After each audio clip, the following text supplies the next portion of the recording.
Bismillahirrahmanirrahim. Assalamualaikum warahmatullahi wabarakatuh. Selamat pagi, siang, sore, malam buat teman-teman semua para pejuang PTKIN. Pada sesi kali ini kita akan ngebahas dari jalur UMPTKIN sesuai sama thumbnail YouTube kali ini. Jadi kita akan ngebahas apa sih itu UMPTKIN dan gimana sih potensi masuknya untuk kita jika mengambil di jalur ini. Sebelumnya teman-teman bisa visit juga Instagram kita, Mentor UMPTKIN, dan juga bisa visit websitenya kita di www.spmbwin.com. Jadi di sini tuh teman-teman bisa belajar soal-soal UMPTKIN secara gratis.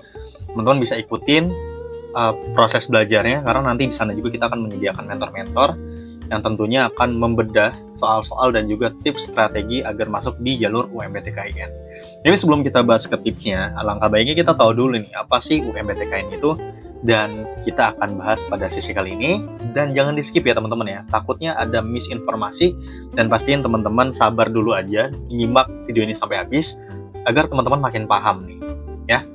Lanjut di part ketiga ya teman-teman ya, ini kita bikin part biar nggak kepanjangan tentunya, dan teman-teman lebih mudah untuk menyimak materi selanjutnya ya. Nanti masing-masing video akan kita cantumkan di deskripsi, jadi pastiin juga teman-teman nontonnya sistematis nih dari awal sampai akhir.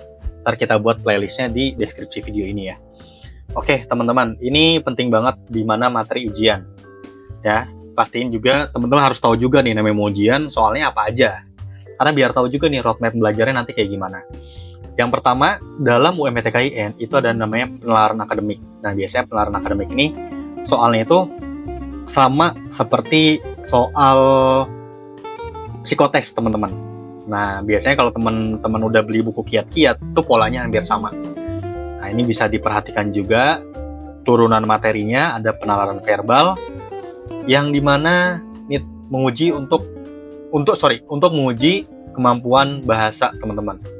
Tertulis dan keterampilan bahasa berdasarkan struktur dan aturan yang baik. Ya. Jadi sama, ini polanya sama kayak soal-soal psikotes. Ternyata masih ada juga nih hitung-hitungan kuantitatif ya teman-teman ya. Dan itu biasa juga sama seperti soal-soal psikotes. Jadi masih ada waktu teman-teman, misalkan mungkin ada yang di sini belajarnya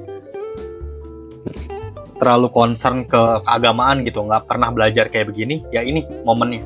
Mulai dari sekarang gitu, udah mulai bedah-bedah tentang psikotes. Dan kalau misal teman-teman terlalu mahal gitu ya beli bukunya, banyak kok sekarang penyedia platform gitu untuk belajar psikotes, yang ambil aja untuk masuk perguruan tinggi gitu. Itu udah banyak banget, teman-teman bisa cari aja di Google latihan soal psikotes gitu, ataupun udah ada juga di Play Store ya soal-soal psikotes, teman-teman boleh cari lah. Jadi nggak ada alasan buat nggak belajar bagian materi kali ini psikotes, karena psikotes ini cukup banyak turunannya dan sangat mempengaruhi penilaian nanti. Jadi nggak bisa disepelein juga tuh. Walaupun nanti teman-teman mungkin ada idealis ke, wah kalau kayak gitu mendingan aku lebih tinggiin di nilai keagamaan aja nih, psikotes mah aku nggak bisa, nggak usah deh. Nggak juga teman-teman ya, karena ingat saingan kita tuh bukan teman kelas kita doang, tapi dari berbagai sekolah. Bahkan di situ ada konteksnya sekolah favorit ya, sekolah-sekolah unggulan gitu. Karena tadi kalau kita rewind ya, ketentuannya adalah MA, MAK, SMA, SMK gitu ya, dimana nggak cuma sekolah kita doang. Jadi sebisa mungkin semua materi kalau bisa kita paham gitu. Kalau bisa kita harus paham. Jadi nggak boleh pilih-pilih gitu. Ya minimal banget nggak dikosongin lah. Ya minimal banget dipelajarin teman-teman. Oke, kita lanjut ya. Terus juga ada penalaran matematika nih. Nah ini masih tetap ada matematika yang mungkin kalian berpikir UMPTKIN ini jalur keagamaan yang nggak ada hitung-hitungan. Ya sebenarnya kurang tepat. Karena di ujian kali ini juga ada namanya penalaran matematika gitu ya. Jadi soalnya sih kalau dibilang bobot soal itu hampir sama dengan bobot soalnya UTBK teman-teman ya.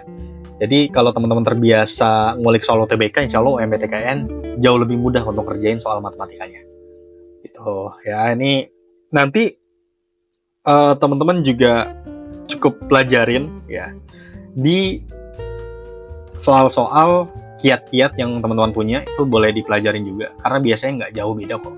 Karena ini konteksnya dua hal ini masih umum ya teman-teman. Nah kecuali di bagian sini nih. Nah ini konteksnya udah lumayan mengerucut gitu. Ini ciri khasnya UMPTKIN lah, dimana nanti akan ada ujian literasi membaca ya. Ada bahasa Indonesia, bahasa Inggris gitu ya, teman-teman. Nah, jadi selanjutnya ya, jadi konteks untuk dua yang di bold ini sama aku ini ciri khasnya UMPTKIN, keagamaannya gitu. Nggak UMPTKIN kalau nggak berbau agama.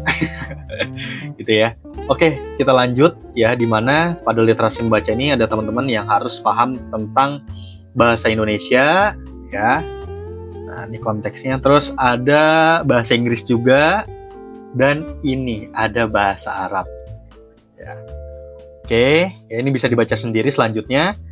Terus untuk literasi ajaran Islamnya, teman-teman, ini ada pelajaran Al-Quran Hadis ya, fikih, dan SKI, Sejarah Kebudayaan Islam.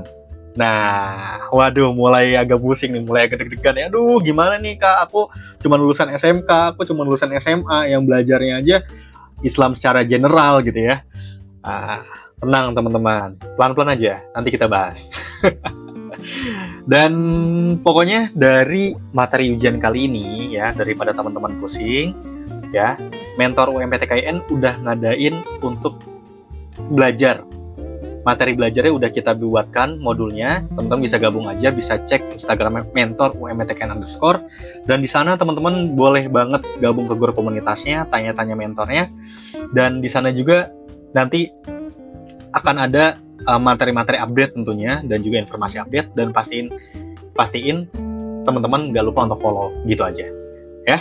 So, thank you so much teman-teman udah disimak sampai akhir. Nanti kita akan bahas nih gimana sih strateginya dalam lulus UMPTKIN dari masing-masing lulusan gitu ya, lulusan SMA, lulusan SMK, lulusan pesantren, MA, itu gimana sih strateginya? Karena UMTKIN ini punya strateginya untuk masuknya teman-teman. Jadi nggak bisa tuh kita tok ngerjain doang. Kita harus paham juga strateginya agar kita dapat nilai yang tinggi dan kita juga bisa mampu bikin roadmap belajar yang efektif. So, segitu dulu aja ya teman-teman ya dari definisi UMPTKIN, dan tunggu video UMPTKIN selanjutnya ya. So, thank you so much teman-teman, sampai ketemu di episode selanjutnya.